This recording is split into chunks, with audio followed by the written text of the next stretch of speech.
Hello, good morning, good afternoon, or good evening, depending on where you're joining from today. Thank you for joining our weekly live podcast discussion. This is a weekly podcast interview that we do each Tuesday, same time, same place. We stream to LinkedIn, YouTube, Facebook, Twitter X, and occasionally Instagram when the Instagram feed works. So if you're on Instagram here today, thanks for listening in. My name is Eric Kimberling. I'm the CEO of Third Stage Consulting. We're an independent consulting firm that helps clients throughout the world with their digital transformation journeys, including digital strategy, software selection, and implementation of enterprise technologies. Today's topic that we're going to dive into is manufacturing tech trends to know in 2025. So we're going to dive into this with our guest here in just a moment, who I'm going to introduce. I'm very excited to have this guest on. He's never been on this podcast before, but I've always wanted to have him on. So here he is today. I'm going to introduce him here in just a moment. Before, though, I introduce Dave to the audience, I wanted to cover a couple logistical things. First of all, as I mentioned, this is a weekly live podcast interview. You're part of the live production of our Transformation Ground Control podcast. So what we do is we film this live with the studio audience. We get your questions, and then we edit it. We add some more content to it. We release it 2 to 3 weeks later as a formal podcast episode. And you can watch that podcast by going to transformationgroundcontrol.com. We've had close to 200 episodes already over the last 4 years. So you can go back and watch whatever episodes you want, and you can keep up with the new ones. So just check out transformationgroundcontrol.com for that. And then secondly, I've got a list of questions, a lot of questions. In fact, so many questions, I probably won't have time to get to them all here today. But I would really love to hear from the audience here today. So anything that, any questions you have, comments you have, things you're seeing in the industry, I'd love to hear your feedback as well. The more engaging we are here today, the more exciting it is. And of course, that's why we do these live, is to get live interaction here today. So thanks for joining. And speaking of the chat, if you just drop in the chat, any questions or comments you have, again, we're watching the streams from all the platforms we're streaming to. Any questions or comments you have, please just drop those in the chat, and we'll get to those questions here. And speaking of the chat, if you don't mind dropping in the chat, what city and country are you joining from today? We tend to draw in a global audience, so I always love to see where in the world they're joining from. So what city and country are you in, if you don't mind dropping that in the chat here? So again, topic today, manufacturing tech trends to know in 2025. Joining me today for the first time, although he's not a first timer by any means, as we'll discuss here in a moment, Dave Crysler from the Crysler Club. Dave, thanks for being here today. Yeah, thanks so much for having me on, Eric. Excited to get into this conversation with you, and looking forward to a good one. Yeah, likewise. This is a fun topic. I love talking about it, and I love this time of year where we start looking to the future and pulling out our crystal balls and trying to figure out what do we think is going to happen in 2025? What did we mess up in our predictions for 2024? And that sort of thing. So this will be a fun conversation here today. But before we just dive into it, though, tell me a little bit about yourself and about the Crysler Club, if you don't mind. Yeah, happy to. So I own a boutique consulting business focused on operations. And so we work mostly with leaders in manufacturing, helping them to optimize their operations and unlock sustainable growth. So really what that means is bringing together the planning, people, process, and technology to move these businesses forward. And as you know, it's always a different starting point in terms of, when we enter one of these businesses. And, the goal is typically the same, but how we get there often changes. Right. Yeah, exactly. And any certain types of manufacturing that you focus on or that you've sort of grown up in over the years? Yeah, I spent most of my life in and around print manufacturing. So, super comfortable when it comes to custom products, made to stock, engineered to order. I've kind of worked all over the place in terms of, the different sectors within manufacturing. And there's a lot of similarities that you can draw from, as you start to expand beyond that. So yeah, very fortunate to have spent my kind of growing up in two family-owned businesses, kind of my hearkening back to becoming an entrepreneur myself, and very fortunate to have spent the majority of my professional career working for a publicly traded company that grew through acquisition. So a lot of although I would probably never tell you that at the time, super, super thankful for all of the challenges that I was given throughout that time frame, because it's really the stuff that allowed me to, tap into the things that not only do I love to do, just got a lot of practice and a lot of different experiences to be able to pull from, to help clients out today. Yeah. So is it that family business upbringing that sort of led you to manufacturing? I was reading about that a little bit on your LinkedIn profile. But is Yeah. that for how you ended up in the manufacturing space? Yeah, I mean, I've been in and around it really my entire life. So, my parents owned two different printing companies as I was growing up.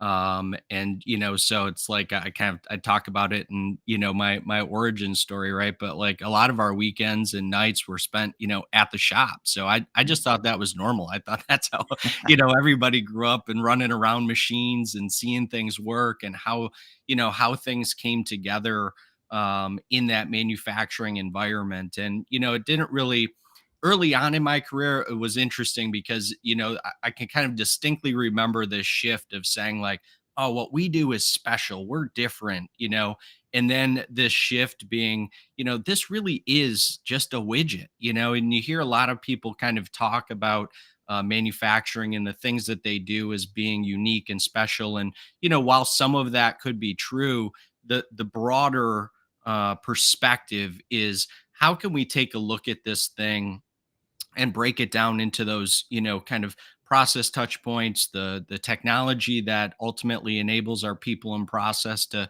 succeed. And it was really interesting for me to, having spent all my life kind of growing up in this thought process of like, oh, what we do is different, we're unique, what we create, everything is you know custom, to the shift of looking at it from that manufacturing Mm. perspective, and being able to pull from those two different pretty distinct perspectives, because a lot of the clients that we're interfacing with today have that same thought process. So it's allowed me to kind of tell a better story in terms of how we can take some of the planning, people, process, technology, and pull that together, ultimately to drive results for the people that we're working with. Yeah, that's very cool.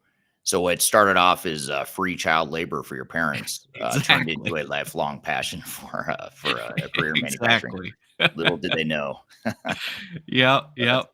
that's awesome. Well, very cool. So it's in your blood. You've been doing this for a while, and you're the perfect candidate to be talking about this stuff. So as we sort of look to where we're headed right now, just in the future, sort of forward looking, what are some of the trends you're seeing in the manufacturing space right now? I know you were just talking about sort of that those custom products and that sort of thing. Is that one of them, or do you have other trends that you're seeing in the marketplace right now? Yeah, I mean, I think the thing that never goes away is the advancements in technology. So in terms of what I'm seeing, it's companies that are constantly looking towards, their tool set and revising their tool set. And the thing that I really pull from is it's not so much the tool, right? We obviously have to understand and unpack what's the most appropriate tool, but far too often we kind of lean into that versus leaning into that planning, people, process, which are really the ultimate drivers. So, I think that's the biggest trend is, people are talking more about AI, ML, all of the different tool sets that are available. And, what's really underneath all of that is that infrastructure that's going to support those things. So again, we don't have the planning, people, process, if we don't have data integrity, if we don't have data governance, the really cool stuff that's out there that everybody wants to talk about is going to be really challenging to be able to implement successfully. Mm, And I think that's really the contributing factor, like the leading contributing factor to the stats that you still see in terms of, transformation, adoption, failure rates, all of those things that we deal with, on a constant basis. right. Yeah. Yeah, that's super interesting. You mentioned AI. I was going to see how long we could go in this conversation without talking about AI, but it's Yeah. impossible. Let's just It's embrace it. We'll just jump into it.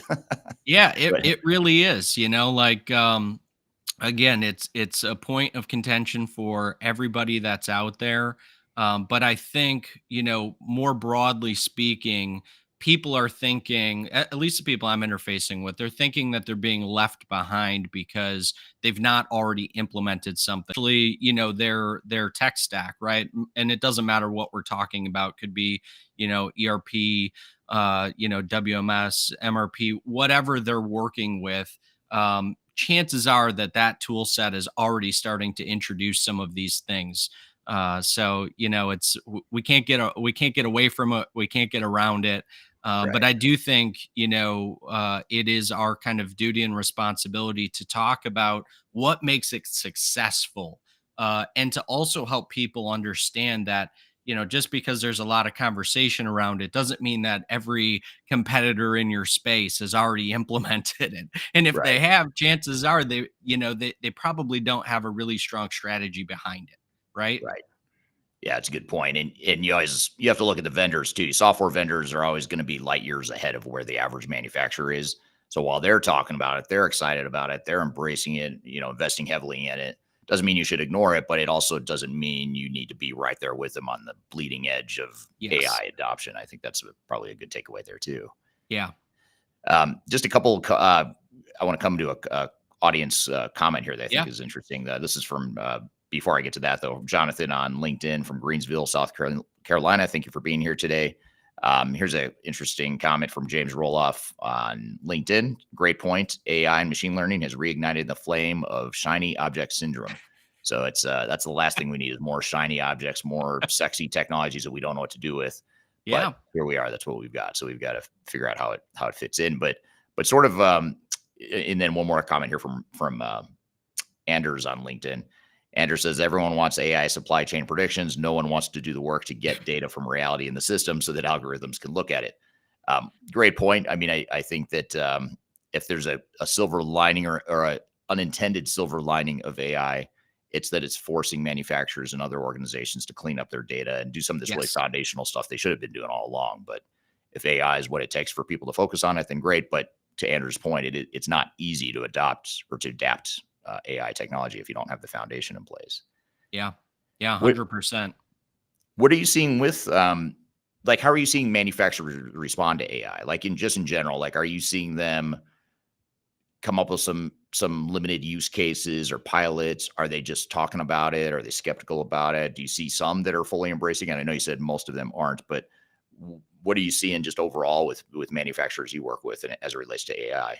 Yeah, I would say generally speaking, people are talking about it, interested in it, trying to figure out where it fits into the strategy and how they can ultimately leverage the insights that it kind of promises, right? But very quickly those conversations turn right back to what we already unpacked. It's the data governance, the data integrity that is going to drive all of those things. So it's very much the crawl walk run scenario. How do we get back to basics? How do we ensure that we have integrity and governance throughout our organization? And depending on the size of your organization, that becomes kind of exponentially challenging, right? If you take a global organization that has multiple business units, multiple tech stacks within those business units, that's continuing to do acquisition, that's a different conversation than an SMB manufacturer, one or two location with, a consolidated tech stack. So different challenge sets though, right? Because, generally in that SMB space, you probably have far fewer IT resources to be able to deploy to understand, do we have data governance, do we have data integrity, how do we put this into strategy from a kind of cross functional C suite to down the line tactical perspective versus again those enterprise businesses that for sure have the resources available, but again becomes a spider web of where do we start, how do we actually move the needle. And I think that's where the conversation ultimately lies with a lot of the people I'm interfacing with. It's, where do we start? How do we know that this is going to move the needle? How do we, some way hedge against, Anders' point, the shiny object syndrome? Is this going to be something that, ultimately helps us? Or is this just one more thing that, 6 months, 18 months, whatever, is going to be replaced again. So I think that's, more broadly speaking, that's the stuff that I'm seeing. And then there's different subsets of that, obviously, right? So I think another way to talk about the advancements of technology and what I am seeing manufacturers take a look at is some of the process automation once they've gone through and done, some of that underlying and foundational work. So, whether that's kind of low code, no code stuff that, Zapier, Make, all of the tools that are widely available to really anybody, up through full, RPA solutions with an outsourced partner, and people are doing some really great things in both of those camps. So I think that's a whole other layer to this similar conversation that people might not be 100% familiar with. Or again, where do we start? How do we know this is going to help, move the needle for us? Right. Yeah. No, it makes total sense. Um, what about so as it relates to some of this cleanup and data governance, as you mentioned, and some of this foundational stuff you have to have in place? Um, that brings up another question that's somewhat related to AI around real time data and analytics. Um, how would you assess the status and the state of the union as it relates to manufacturers and their ability to get real time data and analytics and to have that sort of more information, not just dirty data, but actual information they can glean from the system? How would you sort of assess or generalize where manufacturers are in that journey? Yeah, I mean, I would say generally speaking, the folks that I see, and again, across the spectrum in terms of size of organization, but I would say generally speaking, people are further behind than one might believe. And Mm, what I really mean by that is, you can look at any kind of source. It could be social, it could be one of the big four, it could be, really any place. And when you read those headlines, when you read some of these white papers, you really feel like everybody is doing this. Like everybody right, has real time access to data. Everybody has dashboards available. And very quickly when you're in these organizations and you understand and start to unpack what the real challenges are, you kind of very quickly see that that is a very, very small subset of companies today that have these solutions implemented. And if they do have those solutions implemented, in terms of leveraging them, I'd still say that there's a pretty significant gap mm, of, we have the ability to take a look at this, but again, are we looking at the right metrics, the right KPIs, or are we looking at kind of the predefined dashboard? Yes, we're measuring these things, but ultimately we're still struggling with the same challenges, right? We're struggling to gain market share. We're struggling to increase profitability. Our cash flow is strapped. We're still having quality issues, right? So to me, again, you have to look at that, from two different perspectives and say, you know, can the tech support it? Number one.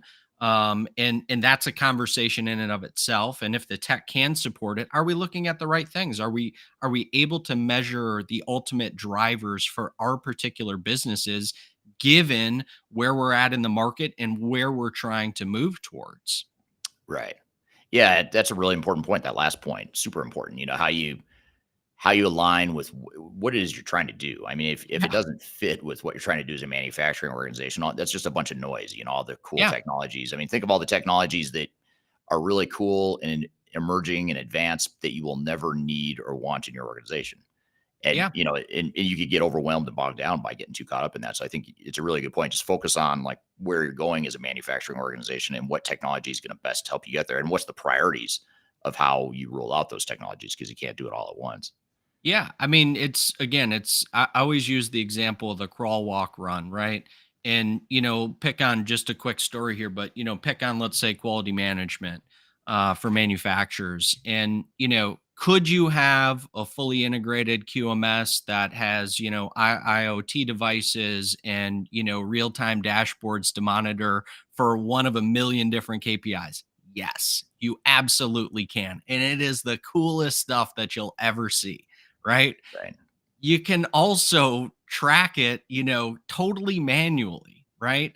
And while those two examples are miles apart, what you really should be asking yourself is, what do we have in place now? What are we trying to understand in terms of what we're tracking? And how ultimately does that move us forward towards our goal? Right. So while you can have all kinds of conversations, build out a budget and do a project management, change implementation for that really cool, Ferrari of a system, um, that might not be in your best interest, right? It might be in your best interest, at least in the interim, to grab, a yellow legal pad and start writing down every time you make a mistake.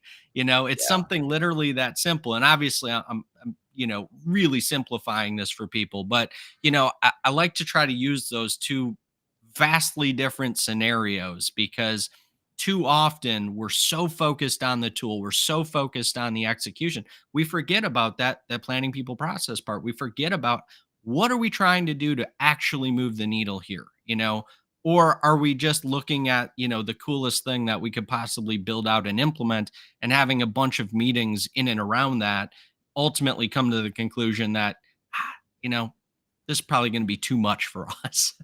Yeah. Yeah, and it's also getting past that mindset or that flawed view that, oh, if I use a yellow legal pad, pen and paper, that's a bad thing. I mean, sure, it'd be nice if you had a tool set there, and maybe eventually Sure. you will have a tool set, but if it's working for you, it's efficient enough, then and I know it's an extreme example you're giving there It with the is, pad, yeah. pen and paper, but it's sort of the point is well made that, you want to use technology selectively and strategically, not just arbitrarily and universally across the entire company. Yeah. Um, Here's kind of related to this forward-looking trends with where manufacturers are headed and their maturity in adopting some of these technologies. This is from Dan Aldridge on YouTube. I think you know him as well, Dave. He seems I to know do, yeah. us, and I know him well too. Um, so Dan says, two of my favorite ERP and manufacturing experts. Thank you for that. Yeah, thanks, Dan. Do you think building microservices or composable apps with AI enabled in manufacturing is relatively more important than upgrading to cloud ERP? So he's coming in hot with a very not a controversial question, but it's kind of that's a meaty question there. What are your thoughts there? Yeah, I mean, again, I go by use case, right? So there's a case to be made for every manufacturer, for every scenario, and there's a lot of complexities in and around that question. I wish it was black and white, right? But there's Yeah, just so many shades of gray with this stuff. It depends on, and I'll just give you a few, right? Like from my perspective, depends on current org structure, depends on growth strategy. Are you planning to acquire other businesses? How does that ultimately fit into what you're doing today, both from the tech stack perspective and how you're going to implement or integrate, right? And the rest of your growth strategy. There's just so much to unpack with that little bit of question, but at a high level, I'm a real fan of understanding what that problem is, and kind of what's the path of least resistance to address it. Right. mm, So again, I'll go back to my extreme examples of the yellow legal pad versus, the Ferrari of the fully integrated system. And it's kind of the argument of best in class versus, fully integrated. Right. right, Um, if the yellow legal pad will suffice us to deliver the KPIs we need to measure and ultimately yield the progress we're hoping to make, why would we do anything different? you know right, so again, in Dan's question, if the offline or kind of third party app will suffice to do that, and we don't require an integration, we don't require it to be in a feature set of the ERP for one of a number of reasons.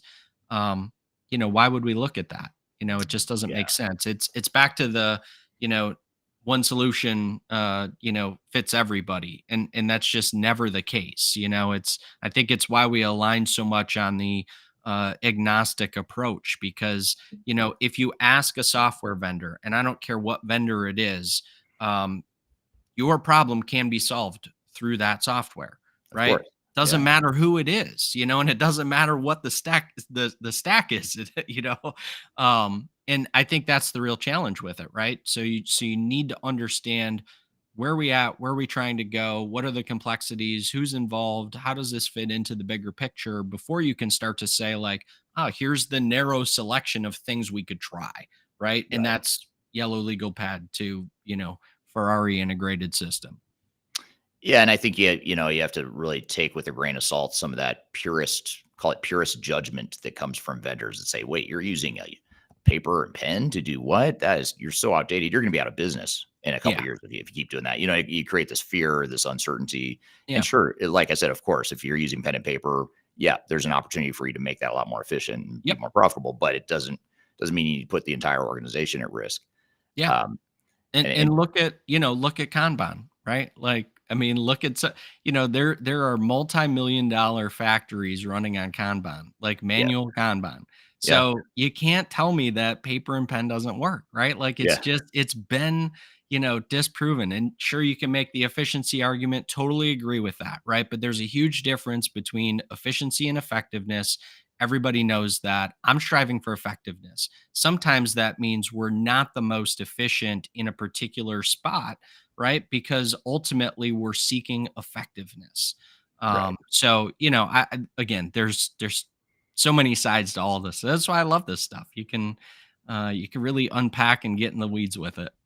Well, it's fun about being tech agnostic like you and I because we're not part of the vendor sales machine. Is we can ask questions like these. We can have conversations like, is a pen and paper bad? Yeah.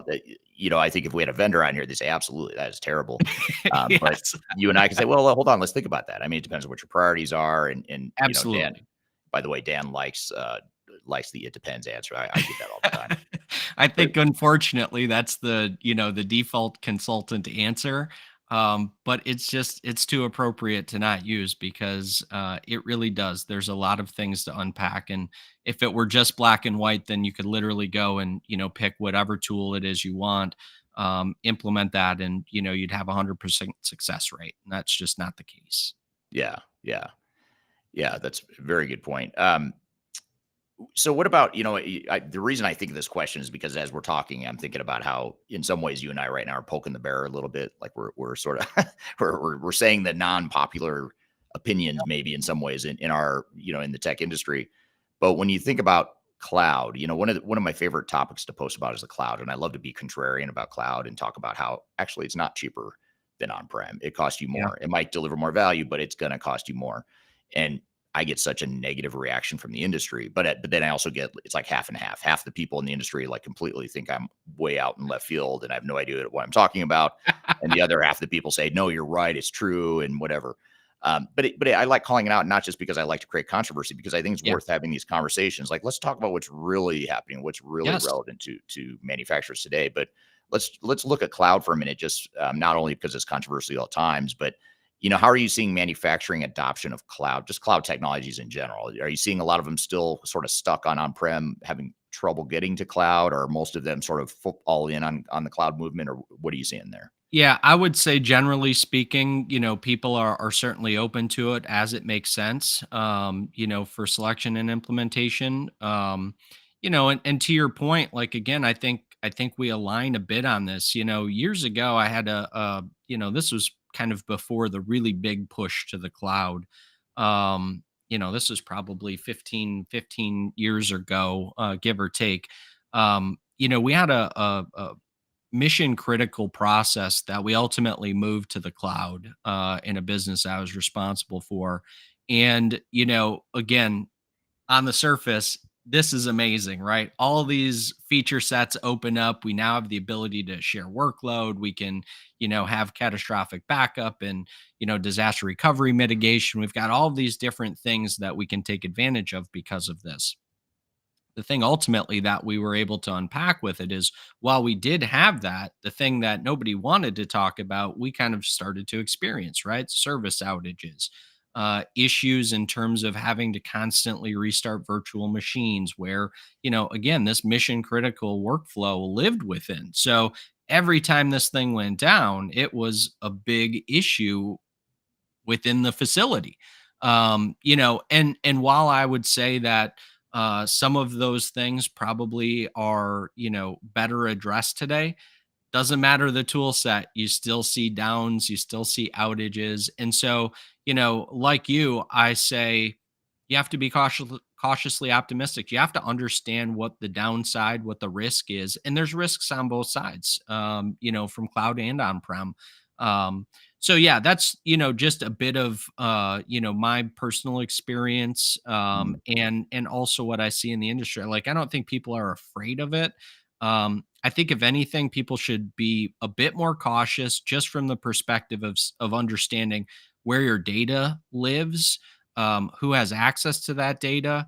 I would say very few companies are really reading all of the fine print and things that they're signing off on when they sign up for these types of services. And so you've got to be mindful of those things. Who ultimately has access to it, what kind of risks your business are in. I mean, imagine, having a mission critical process like, accounts receivable live in that infrastructure and not being able to invoice for a period of time. That could be an Right. hour, that could be a week, right? Depending on Right. what kind of outage we're talking about, and depending on who you're ultimately utilizing to build out that infrastructure, right? Yeah. Yeah. No, it's so true. It's there's still an underlying fear there, especially when you have like the CrowdStrike slash Microsoft issue that happened Yeah. a few months ago. And then you start to wonder, like, okay, what is our backup plan if those systems go down? Do we have some redundancy built in? Do we have too much vendor lock in or eggs in one basket of one vendor to where if there's a vendor disruption, we've now put our entire operations at risk? I mean, those are the sorts of things you have to think about. And that's why sometimes these multi-cloud environments can make sense. That's why sometimes best of breed, having Yeah. multiple systems do multiple things can be good because now you're diversifying your risk.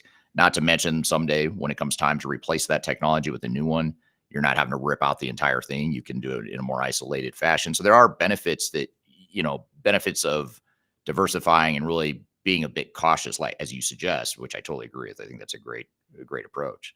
Yeah. Um, Here's a question. This is a little. I'm gonna dance around the political aspect of this and try and get to the meat of the question here. And it's not going to show on the screen, unfortunately. It's only going to show the controversial, the sort of the political side of it. Sure. But I'm going to read the whole thing anyway. I'm gonna hone in on one part of this, which I think is a really good point. And I think the context here of where he's coming from, and this is from Dan on LinkedIn, but where he's coming from, I think is really interesting. And I think this is an interesting question. So Dan Yeah. says it's not just AI; it's also geopolitical risk. Israel's pager attack in Lebanon is already blowing back on Western manufacturing. Western tech cannot be trusted anymore. The pager attack will influence international business and remake global supply chains, benefiting China. Again, I'm going to stay away from the war and politics and all that stuff, even though I'm sure we all have strong opinions on that. But where I really want to go with this is organizations will need to navigate supply chain disruptions and will require regional geopolitical risk assessments. What are your thoughts on that? Because I think that's a really interesting point where, you think about technology and where the technology is and just supply chains, global supply chains, and how all this stuff, this crazy stuff happening in the world is creating disruption. So are you seeing manufacturers like trying to hedge against that risk of geopolitical risk, economic risk, and just trying to figure out how to manage these complex global supply chains in that context? Yeah, I mean, to be perfectly frank, I wish more manufacturers were concerned with this. Mhm.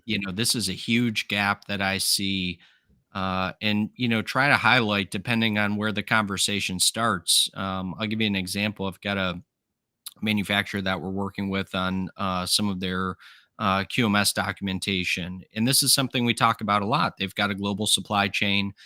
They're in a very unique business with the very few suppliers globally that can supply what they're bringing in and ultimately manufacturing. And you know it's it's never something that you want to kind of lead with, right? But that's the reality that we live in today. And if we saw anything or take kind of anything away from the pandemic, and the disruptions that continue to happen, whether it's due to something like that, something geopolitical, something, even back to labor issues, right? With folks being on strike and goods coming into the country. This is something that should be top of mind for people, and be having conversations around, be trying to hedge against, again, taking a look at, kind of the SMB versus enterprise space. I would say that there's more conversations happening in the enterprise space. Yeah. It becomes much more complex to deal with and to mitigate against because of their supply chain. In that SMB and mid market size companies, I wish there were more conversations around it. It's a huge gap. Could potentially cripple your business, and people, don't give it as much thought, I believe, as they should. Yeah, especially with COVID. I mean, I think if anything, COVID in 2020 should have reminded us all or made us all aware how fragile these global supply chains are and how disruptive it could be when just one piece of that supply chain breaks. And when you've got a single point of failure, a la one vendor, as you're talking about, you sole source one key raw material to one vendor that's based in some part of the world that might experience some sort of geopolitical issue or, macroeconomic or financial issue. There's a lot of risk there. So really hedging, not just with technology, but also just Yeah. the way you've designed your supply chain, your manufacturing operations and all that stuff. Back to your, what'd you call planning Yeah. people process. Yep. Yep. Yeah. Absolutely. That stuff will help navigate more effectively than just technology alone for sure. Yeah. Um, Here's a question from Darian on LinkedIn. What advice would you give manufacturers looking to modernize their operations through digital transformation? Yeah, great question, Darian. I mean, again, depends on where you're starting from, how mature your organization is today. For me, the starting point is always, planning people process, right? So taking a look and doing a gap assessment on how mature your organization is from a process perspective, and then taking a look at how does your technology or your tech stack, how do we utilize that to enable what we're doing from, the planning people process perspective. So again, if you're a mid-sized manufacturer that has an ERP or MIS or some sort of tech stack that you've already implemented, what are the big gaps, right? What do you see? What are we working towards? Do we have, productivity issues, efficiency, effectiveness, utilization? Do we have quality challenges, right? How can we take a look at that? Maybe it's something as simple as, inventory management or, our procurement processes. So again, for me, I'm always looking at what's the process gap and how mature are we today? What's our growth strategy look like? Again, are we in acquisition mode? Are we just looking to gain market share by expanding our product line? Maybe we're not expanding our product line. That's locked in. We need to figure out, a better sales and marketing strategy. All of Right. those factors for me start the conversation around digital transformation, right? A lot of people I feel like say, the conversation starts with, well, what ERP environment are you in? Well, we got to get you in NetSuite. We got to get you in fill in the blank, right? None Hmm. of that stuff to me matters nearly as much as talking about your planning people and process. Those are the drivers. Those are the things that are going to make your transformation succeed or fail. And you need each one of those things before you could ever think about implementing or upgrading or selecting a more appropriate tool to ultimately enable those first three things. Right. Yeah. Yeah. It's sound advice for sure. What about this? This is also from Dan on YouTube. Dan says, "Are you seeing smart factory initiatives being done alongside cloud ERP upgrades as part of a business or digital transformation project?" And maybe for those of us that don't know, could you maybe just explain real quickly what smart factory is and how you're seeing that evolve in the manufacturing space? Yeah, I mean, again, different levels of this, but basically what we're talking about is, looking at devices like IIoT, so industrial Internet of Thing devices, which is basically a fancy way to say, connectivity, Mm, right? And there's all kinds of different layers to that. Again, I go back, for the kind of maturity conversation, right? Understanding if we are process and tech mature today, implementing smart factory along with a upgrade or as a standalone project in a lot of cases will make tons of sense, right? Like we can take a look at, a 24/7 operation that is, struggling from a preventative or planned maintenance scenario and implementing some key IIoT devices, reducing that unplanned downtime, significantly, right? Things like that can make a huge difference in your business. But again, what's the overall strategy? What are we trying to solve for here? So it's not, again, I want to be mindful to say it's not just about implementing the smart tech, but is that smart tech going to enable us to solve a real problem? Do we have a real business case here? Or are we a company And again, I'll throw this out there because I've seen some of these companies and they're fun to work with, right? We want to be on the cutting edge of these, technologies, tool sets. That's awesome, right? Right. There's a lot of cool things you can do, but recognize that that's where you want to be and that's how you want to position yourself in the market versus, if you are, let's say, just struggling from a consistency perspective, right? That's not going to be our first option. That's not going to be the thing that we're going to lead with. Okay. Let's get some consistency in place. Let's leave that smart tech, some of the really great digital transformation initiatives. Let's leave that for down the road a bit because we're going to get there, right? At some point we're going to run out of other things to fix and then we're going to need some more things, Right. right? So it's the cycle of continuous improvement, but it always starts with the assessment of where are we at today, where do we want to be, and how do those things align with our strategy to say how do we prioritize these things. It can for sure be on the list, but depending on those other things, it might need to be further down on the list. Right. Come back to Dan Aldridge's point here. Great answer. It depends. I'm just going to keep coming back to that because I think a lot of these questions, a lot of questions I have for you here today are going to be, it depends. It depends on what you're trying to do. And I think that's actually a really important takeaway. Kidding aside, it does depend. A lot of these, Yeah. even though we like to talk about trends, and I'm the one that said, hey, Dave, let's get on this podcast and talk about trends and where things are going. Let's get out our crystal ball. As much as you and I try, at the end of the day, it does depend. It depends on what a manufacturer wants and needs, and that's what matters more than the overall trends in the market, in my opinion. But Yeah.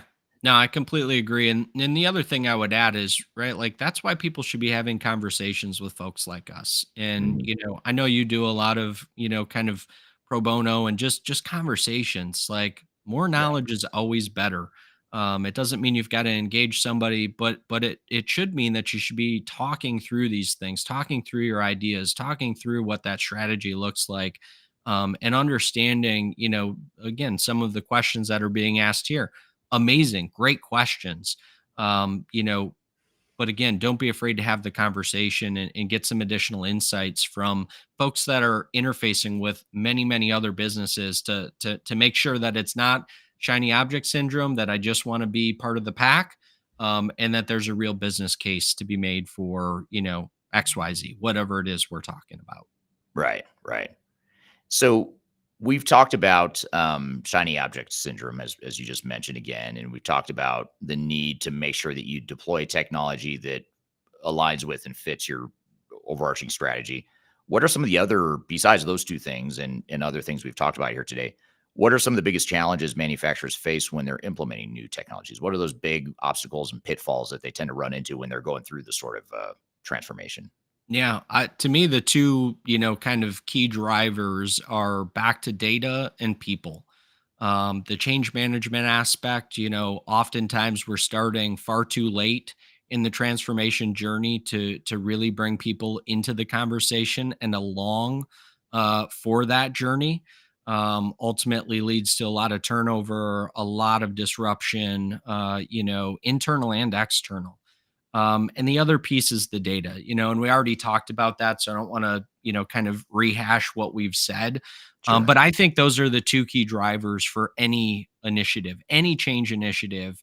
If we're not talking about, why from a people perspective, why are we doing this? What do we anticipate is, going to be the impact to our people? Because that's really what people are concerned about, right? What's the impact to me?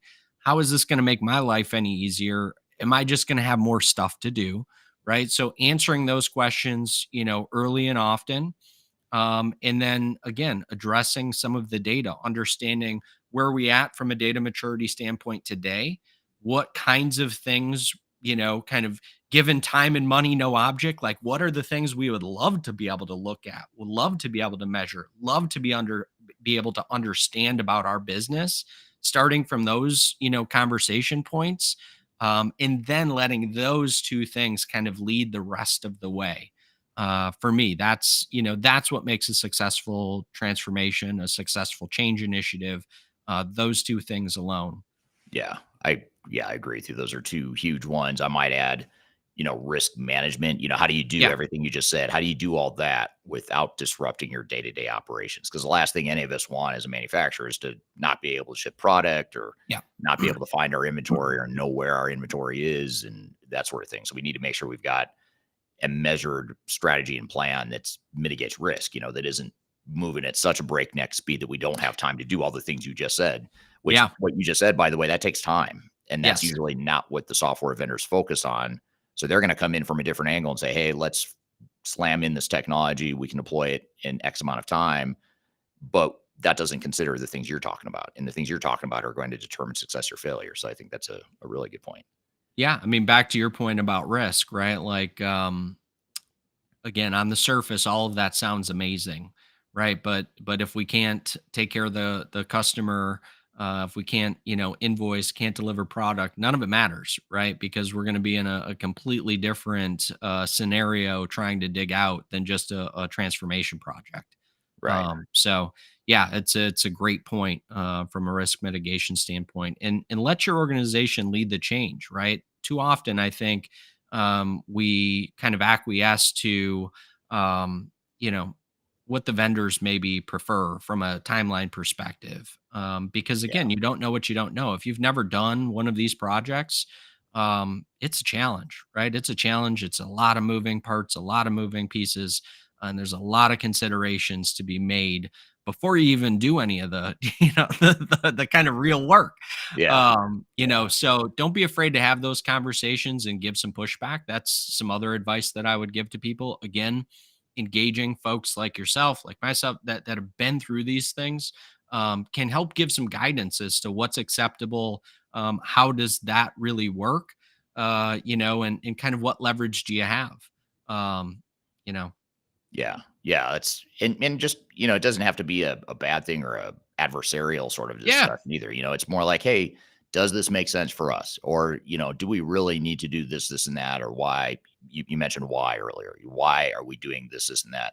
And a lot of times organizations, even at the leadership level, can't answer that question themselves, let alone communicate it clearly to the rest of the organization. So I think asking questions helps you determine the why, even if you land exactly where the vendor wanted yes, you to land, which is rare, by the way. But let's just say you end up landing back there. At least you've sort of done your due diligence. You've asked good questions. You've gotten different viewpoints and perspectives, and you know what the risks are. And that's the big thing, is knowing that no matter what direction we do, what decisions we make, there are going to be risks, and there's no easy trade-off. There's no silver bullet, which I know you yeah, talk a lot about in your content too. There's no silver bullet. I think that was yeah. one of the most recent videos I saw from you about that.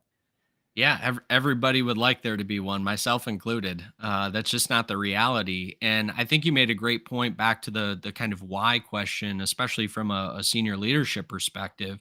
To me, it all gets back to how this conversation started in terms of what are the trends that we see. I Mhm. think a lot of the conversation, especially at the senior leadership level, centers around what are other people doing? What are those trends? We don't want to be last on the list. And the reality again is that I think there's a lot of um, conversation in the marketplace that would lead people to believe everybody has already done this. You're 3 years behind the times. You're never going to continue growing your business without these things. Right. And that's just, we know that's not the reality, but it's very easy to be, I think, persuaded into that thinking based on the things that you see and read on a daily basis. So again, having a strong why, having conversations internally to unpack and understand, like, what are the roadblocks that our people are facing.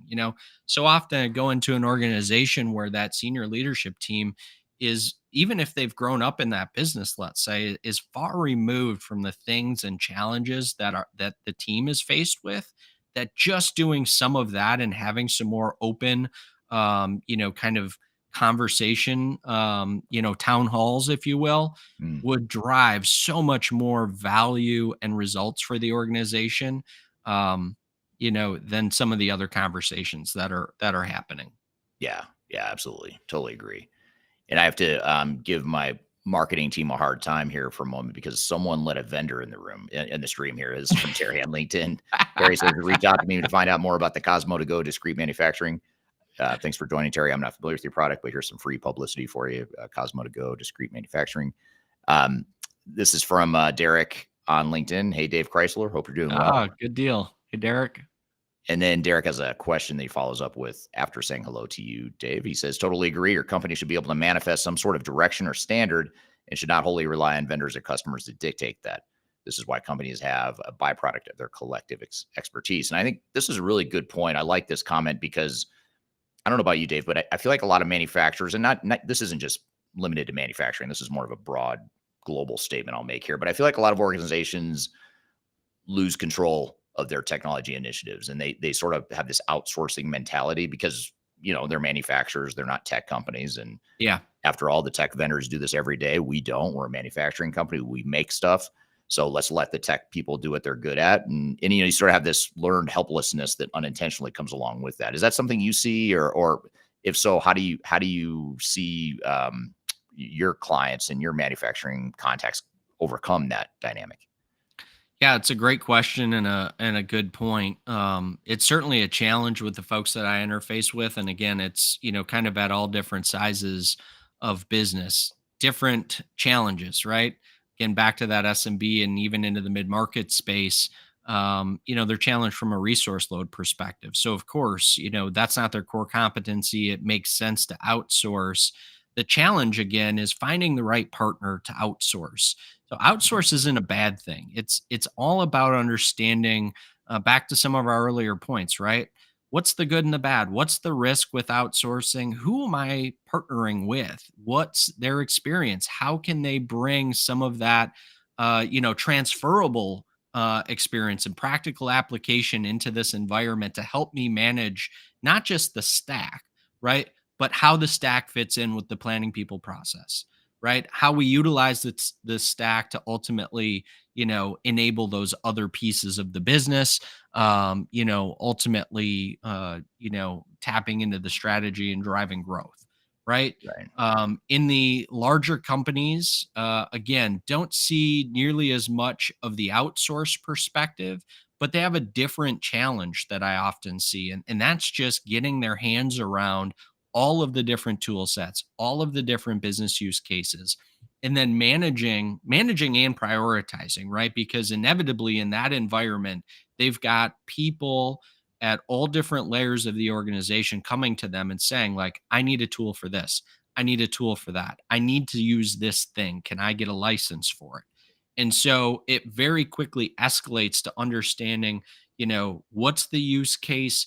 What tool set do we have that's existing? Will that tool set suffice for this thing? And, unfortunately, from a resource perspective, a lot of those companies don't have, while they may have like a mature and sizable department to deal with that, chances are they don't have a sizable department to kind of unpack process optimization and understanding like, okay, you say these things about this process, this tool set. Let's get into that a bit deeper, right? To really help facilitate where the most appropriate scenario ends up being. So I think outsource is never a bad thing, but understand who you're partnering with and what their expertise is. I would never, myself be relying solely on vendor partners without having some sort of intermediary there, because you need, in my opinion, a neutral third party that has no skin in the game in terms of, being compensated from the software vendor, right? But has no skin in the game other than driving, that business forward and solving the problems that that business faces. So, and, Yeah. that's not a plug for me, right? Like that's literally anybody. There's a bunch of amazing talented independent consultants out there that could for sure give you some perspective and weigh in on these things. So that's what I would lobby for manufacturers and more broadly companies of all sizes. Yeah. Yeah. I agree. Just to kind of tilt the playing field. I agree with you, by the way, that outsourcing is not a bad thing in moderation, just like anything, Yeah. of course. But it's, as long as you have ownership and decision making, and you're engaged and you're directing, you're not being directed. So there's a difference between outsourcing and who's in charge or in control. And maybe that's where I was blurring the lines a little bit in my comment earlier. But I think when you talk about outsourcing, that's fine. But because you need third parties, you need to bring in that outside expertise. And so in essence, you have to outsource to some degree. But where executives tend to get into trouble in manufacturing organizations is they they sort of relegate responsibility and decision making to the consultants. We have this one client. It's a really big manufacturing company, and they are working with one of the really big consulting firms that we've all heard of, and they're implementing SAP.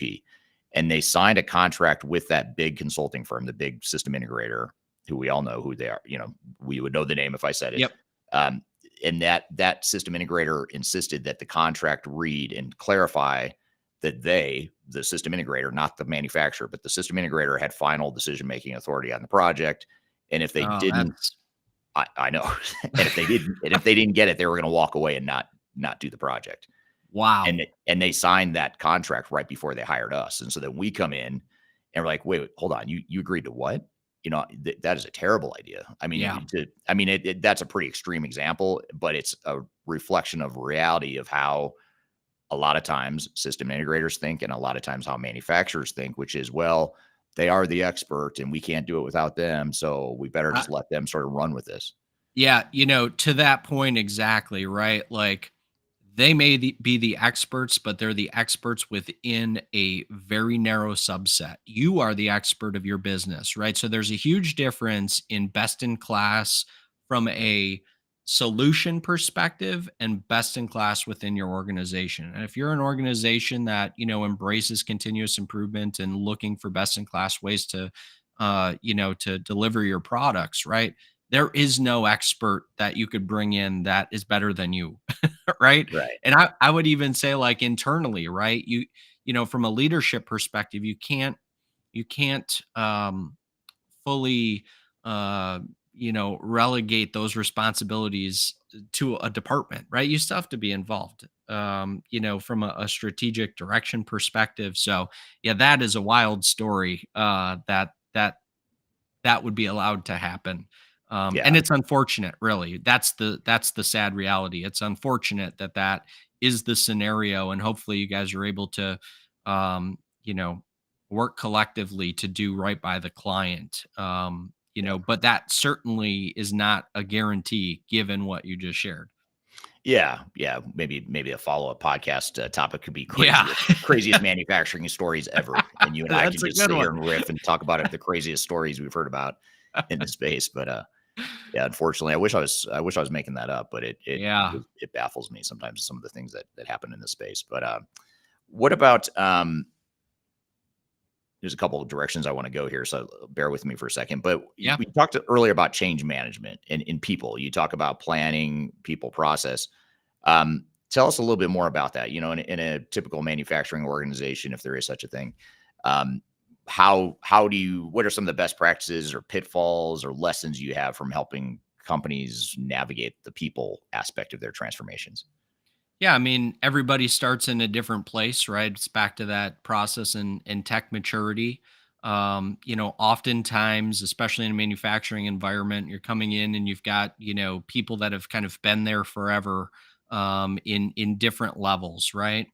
And so understanding again, what are those roadblocks, really listening. I think that's probably the best lesson, as simple as it is, the best lesson that I learned in my own leadership career and running, several manufacturing organizations and now, interfacing with them from an independent consulting standpoint. It's literally just using both of your ears, actively engaged in a conversation to understand what are the things that are slowing you down, and then prioritizing those things. Too often Mhm. we are, focused on the response and focused on getting people aligned with us from a direction perspective.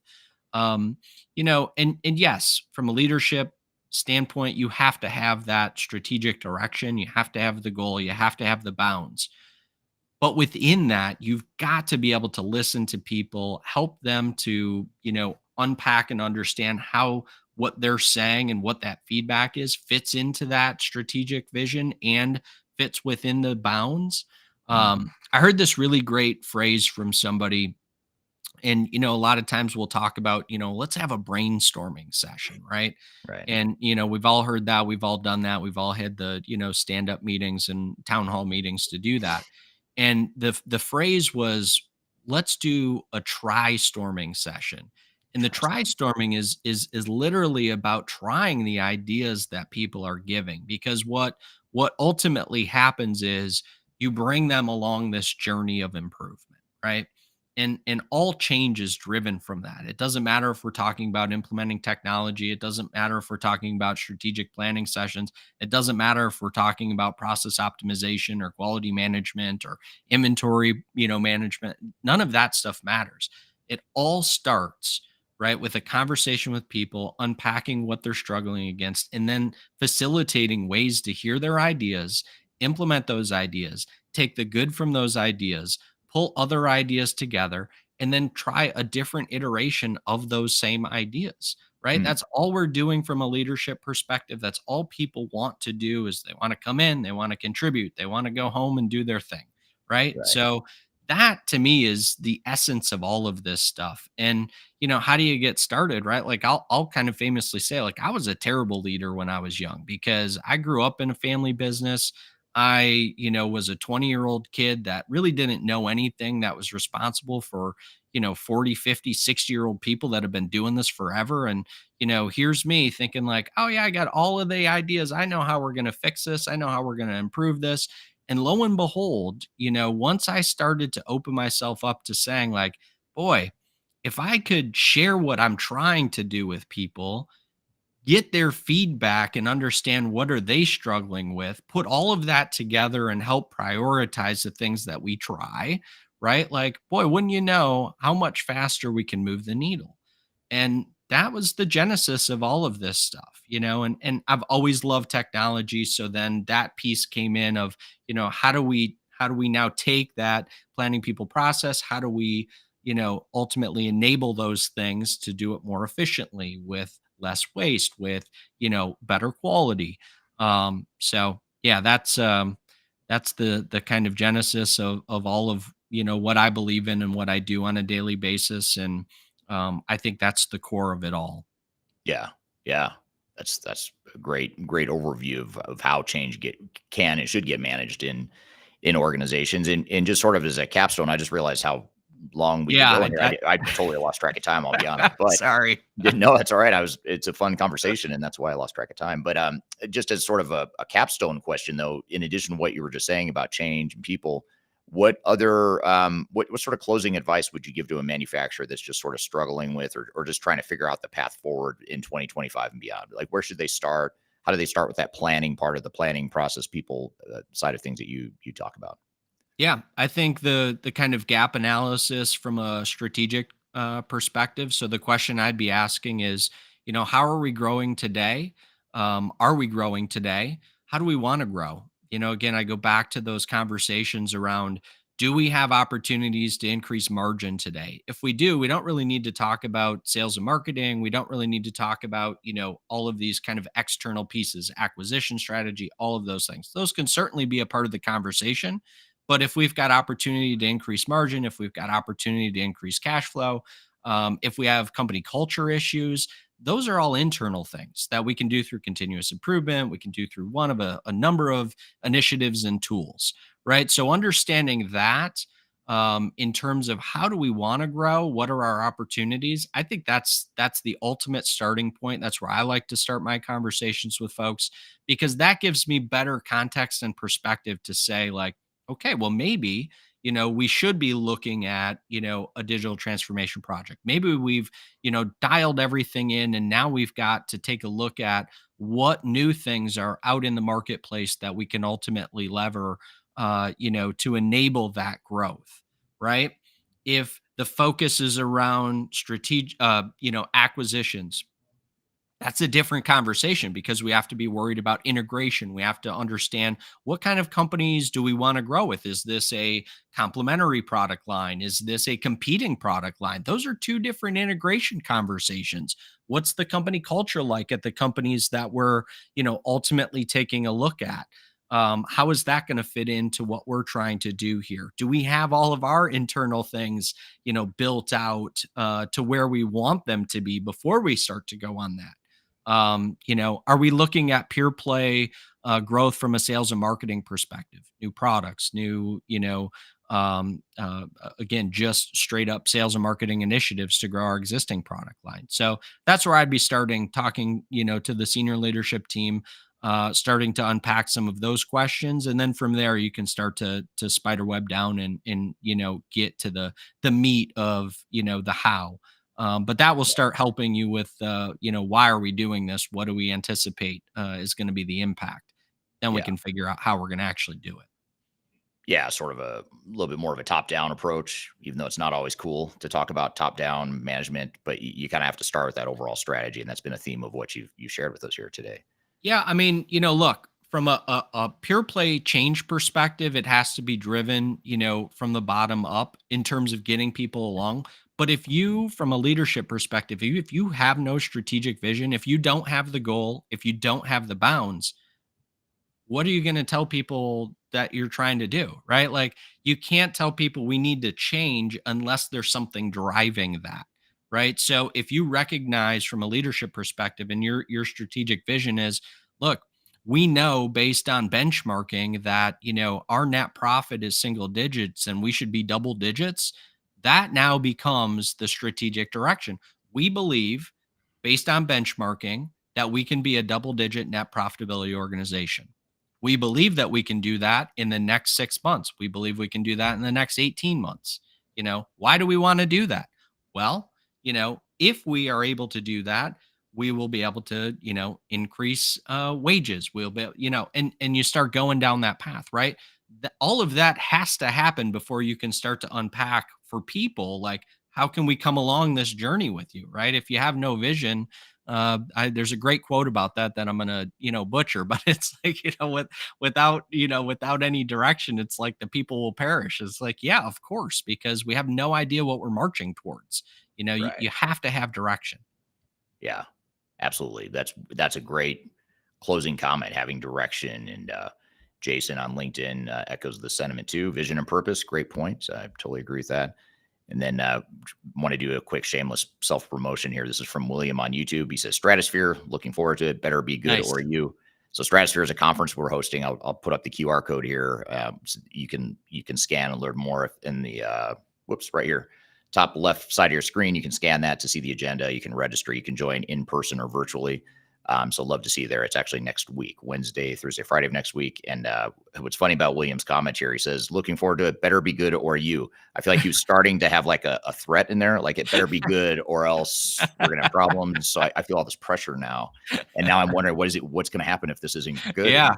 He's not Yeah, it's happy a about mystery. it. We'll find out. Well, hopefully I won't find out. Yeah, I was gonna say, careful what you wish for there. Right. No, but thanks for that comment, William, and thanks for being here today, Dave. Really appreciate it. Yeah. It's been great conversation. Time flew by, and I'd love to have you back on again to talk more about this stuff. But Yeah, where can people? love What's the to. best way to learn about you, to connect with you, all that good stuff? Yeah, super active on LinkedIn. You can find me there, Dave Chrysler. You can also visit the our website, which is thechryslerclub.com.